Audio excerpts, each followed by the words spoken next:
Hello students, I'm Vidya and I'm representing Pratishtha Education. So today I'll be teaching you English for SSC and banking. So today we'll be discussing with the topic punctuation marks and singular and plural rules. So when it comes to, let me start with punctuation marks. So punctuation marks are symbols that help us write clearly, organize sentences and express emotion. So these are symbols that we use in the sentence. Okay. So that will make us that will kind of give us a clear understanding of what is there in the sentence. Okay. So then there are a lot of punctuation marks. The first one that I'll be talking about is full stop. Full stop is this, as you can see, this is your full stop. So this is used in at the end of the sentences. For example, I love reading books. She's a doctor. As you can see, at the end of these sentences, you can see a full stop, right? And there's a small tip included.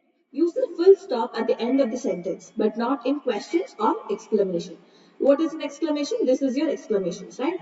So this is used at the end of only the of a statement, where we should not supposed to use this in questionary statements or in exclamations.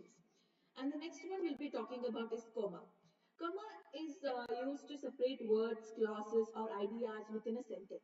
For example, if you can see the first example, I bought apples, comma, bananas, and oranges. And the next example, it's a clause, right? Two clauses are there. To separate those two, I'm using a comma. After the meeting, we went for lunch. So after the meeting, I have given a comma, and after that, I've just included another part of this sentence. And there's another one. He's a kind, intelligent person. As you can see, there are two punctuation marks used in that sentence. One is the comma and the full stop. Why are we using full stop? Because it's the end of complete sentence, and I'm using a full stop there. And next punctuation mark is your question mark. So question marks. So we use this at the end of a sentence that asks a question. So we use it at a questionary statement. Say, where do you live? Are you coming to the party? So as you can see, these two are questions. So that's why we have given a question mark at the end of the sentence. So there's a small tip. One is, do not use a question mark for indirect questions. Say, she asked me, where do I live? This is an indirect question, right? So there we should not supposed to put a question mark. But you have to put a full stop there. You have to put a full stop. If at all there's a question like this, where do I live? I If this is the question, then you have to give a question mark over here, not a full stop. Okay, should not supposed to give full stop, should give a question mark. But this is an indirect question, right? So there you should supposed to give a full stop, not a question mark. So she asked me, where do I live? So you have to, after that you have to give a question mark. Sorry, you have to give a full stop. So this is your question mark. Now, exclamation mark. Exclamation mark is used for, like, emotion, like showcasing your emotion, like surprise, excitement, or anger. Okay, so examples is, wow, that was amazing. So here I'm just showing how, here it's showing the surprise kind of emotion. So that's why I've given a exclamation mark. That was amazing. Help here. It's a kind of in a situation where there's someone needs help, and it's not any sort of surprise element. It's a kind of you know helpless situation. So that's why I've given an exclamation mark. And I can't believe it. Sometimes we just say, I can't really believe it that happened. So it's a kind of excitement, or sometimes we use it in an anger form or in a surprise element also. So that's why I'm giving a question mark. So, but one thing is, we should not supposed to use that many exclamation marks in a formal writing. Formal writing in the sense when you're writing to some higher authorities or anyone from your college, or not just, it's not informal, it's a formal. In a formal writing, you're not supposed to use that many exclamation marks. Then it will sound very casual, that you're not supposed to be talking to your higher authorities like that. So next one is, the fifth one is apostrophe. So apostrophe is like this, yes. So shows possession or ownership. Say Rahul's book is on the table. Whose book is on the table? Rahul's. So we are giving apostrophe S because it's Rahul's. He is owning the book which is on the table. The dog's tail is wagging. Dog's tail is wagging. Whose way? Tail? Dogs. So we are giving apostrophes. Sometimes to just showcase the abbreviation, we just use an apostrophes like can't. Can't. This full form is can't. Full form is cannot. Okay. And it is. This short form is it's. One more thing that you have to remember is there are two types of it's. One is apostrophe it's, other one is normal it's. This one is like a pronoun. Sorry, this is a pronoun. It's a possessive pronoun. Okay, it belongs to someone. So you're not supposed to place a apostrophe over here, but it is this. It is. Because the full form of this one is it's, but for this it's normal it's. So I hope you understand. I hope you understood between it's and it is, right? So again, I'll just give you a clear cut information.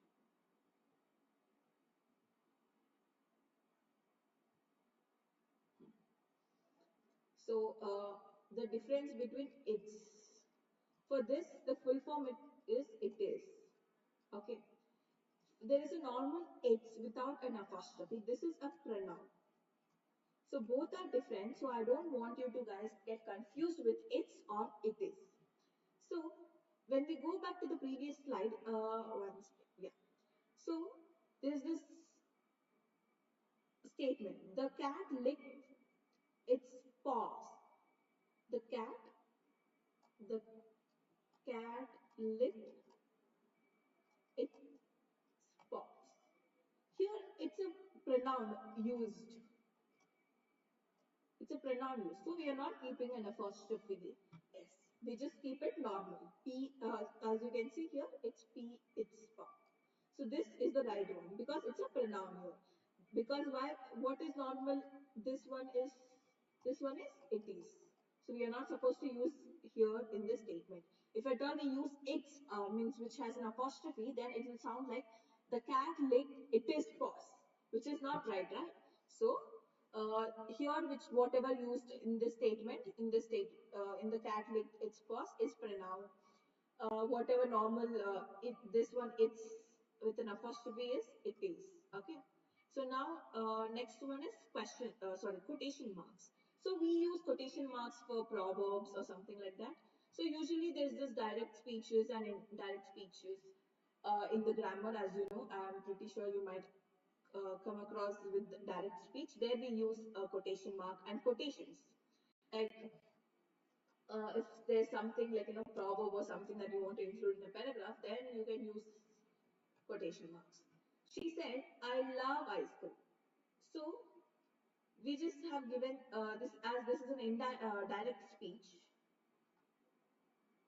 We're just giving quotation marks here. The teacher asked, "Who can answer this question?" Even this is a direct speech.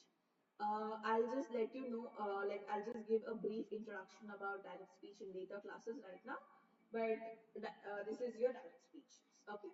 Now, always place punctuation inside quotation mark. As you can see, she said, I'll write here, she said, "I love ice cream." So I have to end this entire sentence with a full stop, but I'll do it before the quotation marks itself. So in this quotation mark itself, I have mentioned my full stop. Then the next one also, the teacher asked, in the quotation itself, I've completed the sentence with the question mark. So always place punctuation inside quotation mark. Next one is colon. So this is, as you can see, the symbol is like this, okay? So when you are introducing some kind of list or explanation or examples, you can use colon. Say, I need, in this example, as you can see, I need 3 things. So I've given a colon to introduce what I want, which is sugar, milk, and eggs. If you can see the other one also, there is only one rule: work hard.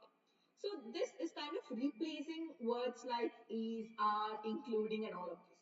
So I understand what colon is used for. So if you want to introduce your list or some kind of explanation or examples, you have to use colon. And there's a small tip that I want you to guys remember is do not use colon after verbs like are or includes.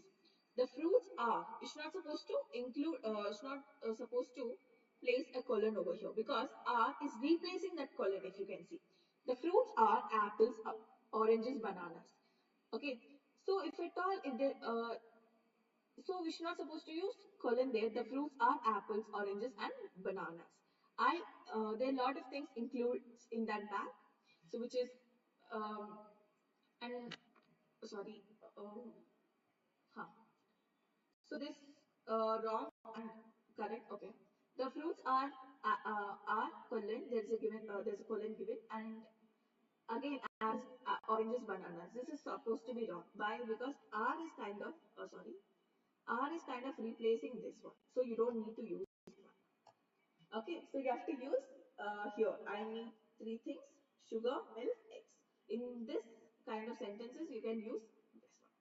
So you're not using any R or E's. So that's why you can use colon there.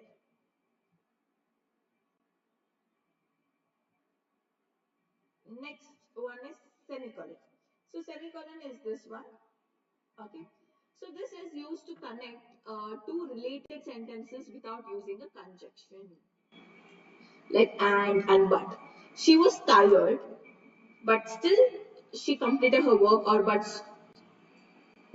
she completed her work. So instead of using but here, I used a semicolon. I like coffee, and there's a semicolon again. My friend prefers tea. See, this if I can also include a conjunction. I like coffee, but my friend prefers tea. Now there's a tip. If a sentence works fine with and instead of semicolon, you can use a semicolon. So there are sentences where we don't need to put and also we just can use semicolon.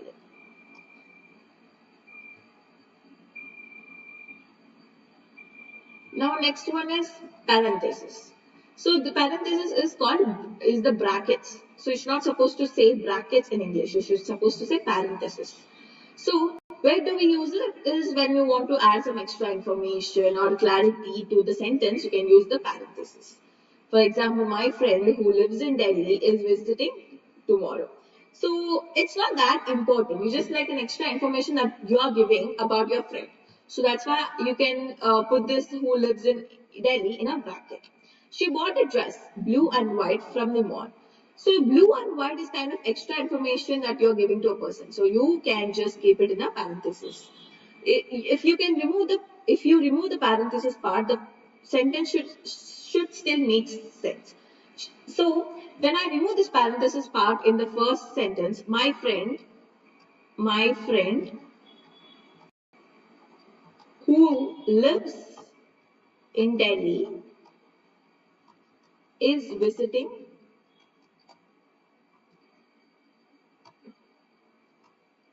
tomorrow. So I did not mention any sort of parenthesis, but still the sentence makes sense. So that's what the tips say. So I hope you understand what is parenthesis. Next one is dash or hyphen. Both have the same symbol, but the meaning is kind of different. Okay, dash is used when you want to show a break in the sentence. She loves chocolate, especially dark chocolate. I was going to call you dash, but I forgot. Hyphen is used to join two words together. Say here as in the example, a well-known actor, 25 students. So I'm using two words are there and I'm just using a hyphen in these two words. 25. Here a dash I use it is in a sentence. Here hyphen is used in a two words. So tip a dash is longer than a hyphen, even though they look similar, but dash should be longer than hyphen. Okay, and is used differently and for different sentences. Ellipses. You can see these three dots, right? This is your ellipsis. So this shows pauseness in a speech. The example is here. She started to say something but stopped. So I just gave a pause. And after some time, you can just give a conversation or anything for that matter. Next one, well, I don't know. Pause, maybe, and you can give a conversation again. Use three dots, not more or less than for an ellipse. So you should suppose to use only three dots. Okay.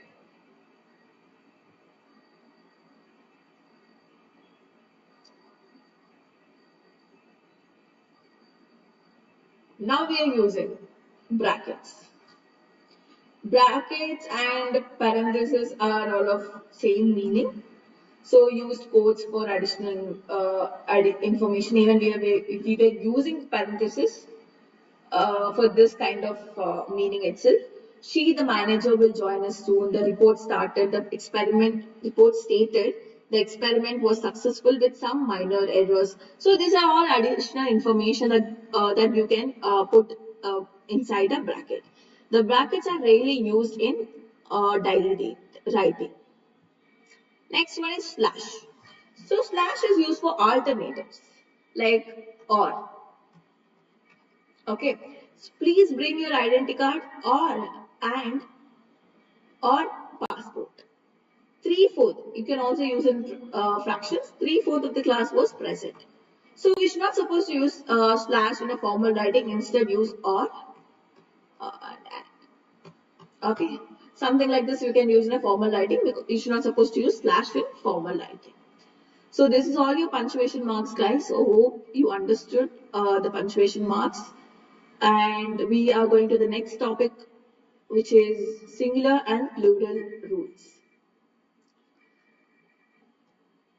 So singular rules, matlab singular thing means which has one. Singular is one. Plural means many. So there are few rules to be followed when you're writing plural words. So I'll be explaining all those rules. Let's go. The first rule is most nouns add s to the to form the plural. So here singular and plural. Okay, as these are your examples: book, books, pen, pens, dog, dogs, car, cars, house, houses. For all the singular, all the plural words, s is added at the end. S added at the end.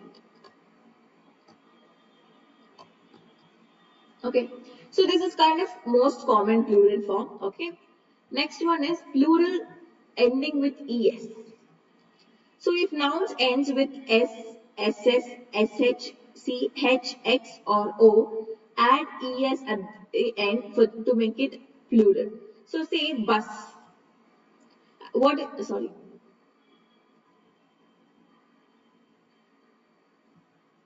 Hmm.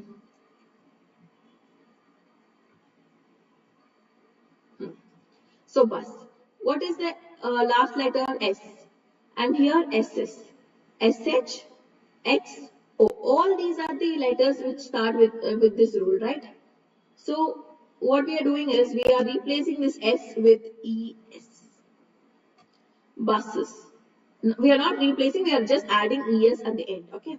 Buses, classes, brushes, boxes, and tomatoes.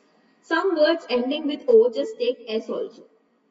So there are few words which ends with O, but here I told you to use ES, right? But for few words you can use S. You should supposed to use S, okay? Like see the pianos, photo, photo is singular. Plural will be photos. We are not using photos, right? This will be wrong. This will be correct, okay? So this is one thing that you should check. Next one, plurals of sounds ending in Y. So if a noun ends in a consonant Y, change Y to I and add ES. If a noun ends in a vowel plus Y, just just add S. So you know what is a consonant and a vowel, right? Vowels are the one which ends with A, E, I, O, U. Okay. So first one, if you see baby, babies. This is a consonant, right? So we have Y here. So I'll just replace the Y to I and add ES. City, cities. Country, countries. Here I just replaced Y with I and added ES. Key, keys. Y, E is there. E is an vowel. So that's why I just added S. Monkey, monkeys. If Y follows a vowel A, I, O, U, I just add S. Toys, days, all of this, you can just add S at the end. Okay, next one. Plurals of nouns finding in F or FE. Some nouns end in F or FE. So that we can change F to V and add ES. Sorry.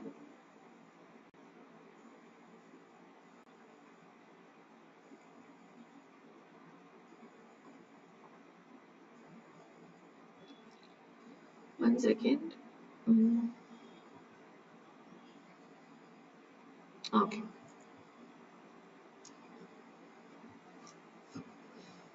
So F will be changed to V and ES will be added. Okay. So if you can see leaf, leaves. F is changed to V and ES is added. Wolves, wolves. Knife, knives. Life, lives. So over here it's FE, right? It just changed to VES. Even FE changes to VES. But for few letters, I mean for few words, if it is F, you don't need to change it to VES. You just need to put roofs, that's all. So some words like believes, roofs, chiefs, just add S without changing F to V. So it's not supposed to change this F at the end to V for few words. Only for few words. For other words, you can change the F to VES. Next one. Irregular plurals. So some nouns do not follow regular plural rules or change completely. So for this you have to remember all these, you have to memorize it, you don't have any other choice but to memorize it. So say man. Man is singular, men is plural, woman is women. So a lot of people just make this mistake. They say I saw a lot of women's. They just add s at the end, which is not supposed to be done. You just need to say women, that's all. I've seen a lot of women today, that's all. You're not supposed to add S and tell the statement. Then it will be totally wrong and it's not even grammatically correct.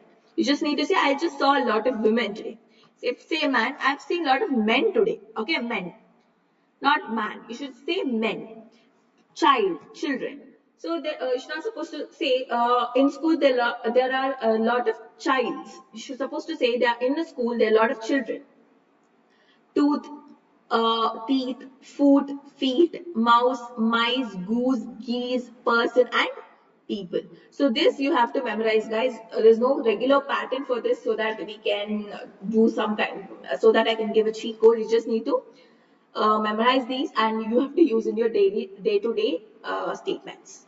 Next one is plurals of noun that stay the same. Some nouns have singular and plural form. It is the same for both singular and plural forms. Say sheep, deer, fish, series, egg, crabs. So it's just same whatever context would be. So I saw a fish. If it's one fish, I saw a fish. If you've seen many of them, you should say I saw many fish. That's all. So you're not supposed to add any sort of es or change it to any es. Okay. You just need to put the same thing as in the singular form. So sheep will be sheep. Fish will be fish. Next one, foreign words with special plurals.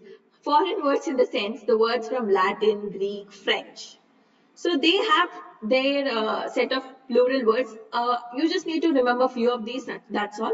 So singular one is cactus and plural will be cacti. Radius, radii. Datum, data. Medium, media. Analysis, analysis. Thesis, theses. So, so these are the words that you have to remember also. So these words, you should not, usually we don't use that much in our day-to-day life conversations. Mostly it is used for your educational purposes, okay, in your science textbook somewhere. So this is what you have to remember. Just remember few of these words. Now, plural of compound nouns. Compound nouns is where you have two words in a single word, okay. So, you have to add s at the end, that's it. And if there's any hyphen or space in between two words, then you have to change the main noun to s. Say we have toothbrush, but you don't have a hyphen between the toothbrush, right?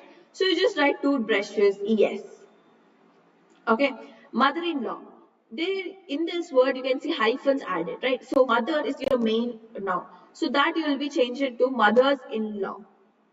Mothers-in-law. Passerby. Passers-by.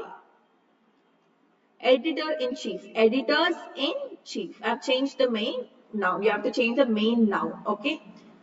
And now only the main noun changes in hyphenated words. The main noun will be changed. So the last one is plurals of numbers, letters, and symbols. So add s to letters to and numbers to avoid confusion, but you should add an apostrophe s, not normal s. An apostrophe s. See, I got 3 A's in my exam. I was born in 1990s. Mind your P's and Q's. It's an idiom, okay? Tip: use apostrophes s only when necessary for clarity. So you can use in like just when you want to give a clarity to a sentence, then you can use apostrophe s. I'm a 1990s kids. I'm a 90s kid. So like this you can use I got 3 A's in my exam. For all of these examples, you can use apostrophe s. So this is how I'm going to conclude. So I'll conclude this once again, just giving you the summary. So today we have completed punctuation marks and plurals. Um, so there are literally 15 of your punctuation marks, very easy ones. So you don't need to worry about it. Just you have to go through books, read lots of books, read lots of information, articles. So you would understand how these are used in your day-to-day life. Okay. So just go and expose yourself to lots of books and information, and you'll understand how the sentence is being formed and how the words are being used. So thank you for being so patient with me. See you in the next class. Thank you.